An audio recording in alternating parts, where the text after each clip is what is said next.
नमस्कार दोस्तों, राधे राधे, हरे कृष्णा। स्वागत है आपका मेरे चैनल पर।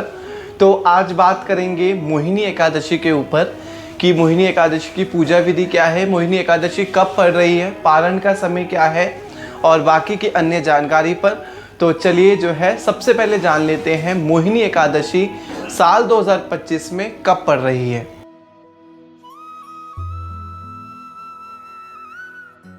तो आइए दोस्तों जानते हैं मोहिनी एकादशी का मुख्य महत्व। भगवान विष्णु ने मोहिनी एकादशी के दिन अपना मोहिनी रूप धारण करके देवताओं को अमृत पान कराया था। भगवान विष्णु का ये जो है मोहिनी रूप सत्य की रक्षा और अधर्म का विनाश के रूप में प्रतीक माना जाता है। और मोहिनी एकादशी के दिन व्रत करने से विजय प्राप्त होती है। कहा जाता है कि भगवान श्री राम ने भी जो है मोहिनी एकादशी का व्रत करा था और उन्होंने जो है लंका पर विजय प्राप्त करी थी। तो आपको पता ही है जैसे कि समुद्र मंथन में जब भगवान विष्णु ने अपना मोहिनी रूप धारण करके देवताओं को अमृत पान कराया था। तो मुझे इसकी पूरी कथा पता है, अगर आप लोगों को सुननी हो तो आप मुझे कमेंट सेक्शन में ज़रूर बताइएगा। मैं आपको जो है पूरी डिटेल कथा इसकी सुनाने की पूरी कोशिश करूँगा। तो आइए अब सबसे पहले जानते हैं कि जो मोहिनी एकादशी है वो साल 2025 में कब लग रही है और कब पड़ रही है, इन पे जानकारी करते हैं। तो वो जो जानकारी है वो मैंने अपने फ़ोन में एकत्रित कर रखी है, तो मैं आपको बता देता हूँ। क्योंकि आपको जैसा कि पता ही है कि मैं जो भी आपको जानकारी देता हूँ वो पहले मैं खुद उस पर पूरी रिसर्च करता हूँ, देन मैं आपको वो सारी जानकारी प्रोवाइड करता हूँ। तो चलिए जो है आपको मैं बताता हूँ कि एकादशी कब है। तो जो एकादशी लग रही है वो लग रही है 7 मई को 10:19 AM पर, और जो एकादशी तिथि समाप्त हो रही है वो हो रही है 8 मई को 2025 दोपहर 12:29 पर। तो सूर्योदय के अनुसार जो है एकादशी 8 मई को पड़ रही है। तो आपको जो भी अपनी व्रत पूजा करनी है वो 8 मई को ही करनी है। तो मोहिनी एकादशी जो है 8 मई 2025 दिन वीरवार को पड़ने वाली है। अब हम बात करते हैं पारण के समय के बारे में। तो जो पारण का समय है वो पड़ रहा है 9 मई को दिन शुक्रवार 2025 को 5:34 AM से लेकर के 8:16 PM तक, 8:16 AM तक। मुझे तो थोड़ी सी यहाँ पे कन्फ्यूज़न हो गई थी। तो जो है आपका मोटा मोटा समय जो है वो है लगभग 5:35 से लेकर के 8:15 तक जो आप अपना एकादशी व्रत का पारण कर सकते हैं। ठीक है, तो पारण का समय मैंने आपको बता दिया है और महत्व बता दिया है और एकादशी तिथि कब है वो मैंने बता दिया है। ठीक है, तो मैं अब आपको बता देता हूँ बिल्कुल सिंपल सी सरल सी पूजा विधि। आपको हर बार ही बताता हूँ, पूजा सेम ही होती है हर एकादशी की, बस जो चेंज होता है व्रत कथा। तो वो आपको हमारे चैनल पे मैं पूरी कोशिश करता हूँ कि हर एकादशी पे दे दूँ।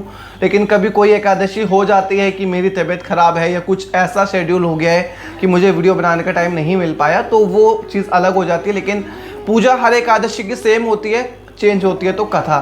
तो पूजा विधि बता देता हूँ एक बार आपको, बिल्कुल वर्बली, छोटी सी सरल सी, जैसे मैं करना पसंद करता हूँ।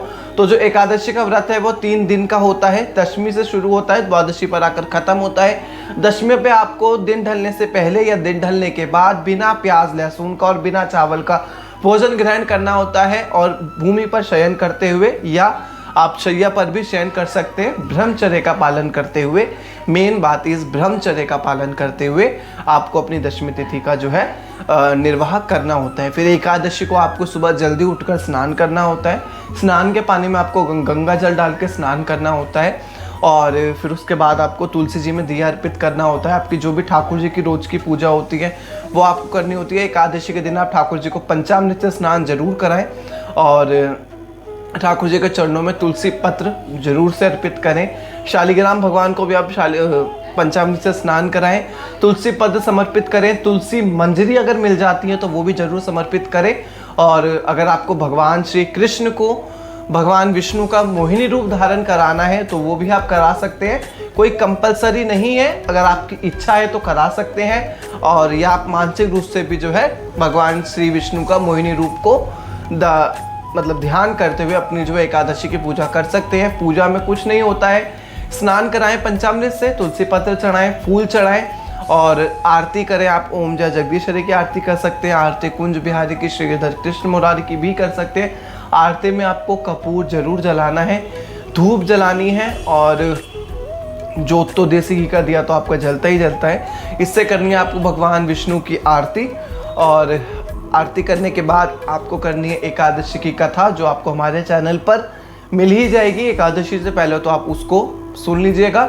और एकादशी की कथा करने के बाद आपको नाम जाप करना है, माला से भी कर सकते हैं। कोशिश करें कि 5 माला तो करें ही करें, उसके अलावा तो सारा दिन आप जो है अपने मानसिक रूप से कंठस्थ करते हुए नाम का सिमरन कर ही सकते हैं। पूरा एक एकादशी के दिन भजन कीर्तन करें, भगवान विष्णु को, भगवान ठाकुर जी को जो है उस दिन फलाहार भोग ही लगाया जाता है। फलाहार इन द सेंस बिना अन्न का भोजन लगाया जाता है। आप फ्रूट्स का भोग लगा सकते हैं, अब जैसे कि गर्मी है तो लस्सी बना सकते हैं, कुछ भी भोग लगा सकते हैं। ट्राई करें कि नमक एक बार ही लें एकादशी पर, और एक एकादशी में दिन ढलने के बाद जो है आपको अपना व्रत खोलना होता है। संध्या होने के बाद आपको जो है अपना एकादशी का व्रत खोलना है। व्रत का भोजन ही करना है बेसिकली, जो कुटू सिंगाड़े का होता है। या अगर आपने नमक का भोजन का भी नियम नहीं लिया है तो आपको जो मतलब आप व्रत में आज तक खाते आए हैं वही करें, और कोशिश करें कि एक समय नमक का ही भोजन करा जाता है। और फिर अगले दिन जो है पारण करना होता है। पारण का समय मैंने बता रखा है, एक बार और बता देता हूँ कि सुबह 5:34 से लेकर के 8:16 तक है। तो इस बीच आपको जो अपना पारण कर लेना है, और पारण करने के बाद पारण चावल से करना है। ये पूजा सेम एकादशी जैसा ही करनी है। ठाकुर जी को तुलसी पत्रा चढ़ाना है, और उस दिन ठाकुर जी को आप जल से भी स्नान करा सकते हैं, पंचामृत से भी कराते हैं। पर्सनली मैं उस दिन जल से कराता हूँ, और उनका जो जल वाला चरणामृत होता है उससे ही मैं अपना जो एकादशी का व्रत खोलता हूँ। ठीक है, तुलसी पत्र चढ़ाएं, पुष्प चढ़ाएं, ठाकुर जी को चावल से बनी कोई चीज़ का भोग लगाएं, और भोग लगाने के बाद अपना भी आप स्वयं व्रत खोलें, और जो है मंदिर में भी आप सामान देकर आएँ। ठीक है, अगर मंदिर दूर है तो व्रत खोलने से पहले अपनी वो जो थाली है उसे फेर कर रख दे, पास में है तो देकर भी आ सकते हैं। मतलब बेसिकली ये होता है कि दान का सामान निकालना होता है, दे कब रहे हो वो मैटर नहीं करता। ठीक है, दे आप पहले भी सकते हैं, बाद में भी सकते हैं, जैसा आपका जब रूटीन बैठता है। क्योंकि देखिए सबका अपना रूटीन होता है, तो किसी पे भी मैं कोई बाउंडेशन नहीं दे सकता कि आपको पहले ही दे के आना है। तो एज इट नॉट मतलब कंपलसरी कि आपको पहले ही देना है। हाँ, ठाकुर जी को भोग लगाने के बाद मंदिर में ही जो आप एक थाली निकाल के रख दें मंदिर के पास, और जब भी आपका चक्कर लगे घंटे 2 घंटे बाद, या जो भी है आपका जो भी शेड्यूल बैठता है बेसिकली, आप वो मंदिर में थाली दे आए, या किसी ज़रूरतमंद को भी दे सकते हैं। तो ये थी छोटी सी एकादशी की वीडियो, बहुत जल्दी में, क्योंकि परसों एकादशी है और मुझे आज ये वीडियो अपने चैनल पे अपलोड भी करनी है। तो मिलते हैं अगले एक वीडियो के साथ, जब तक बोलते रहिए हरे कृष्णा, धन्यवाद।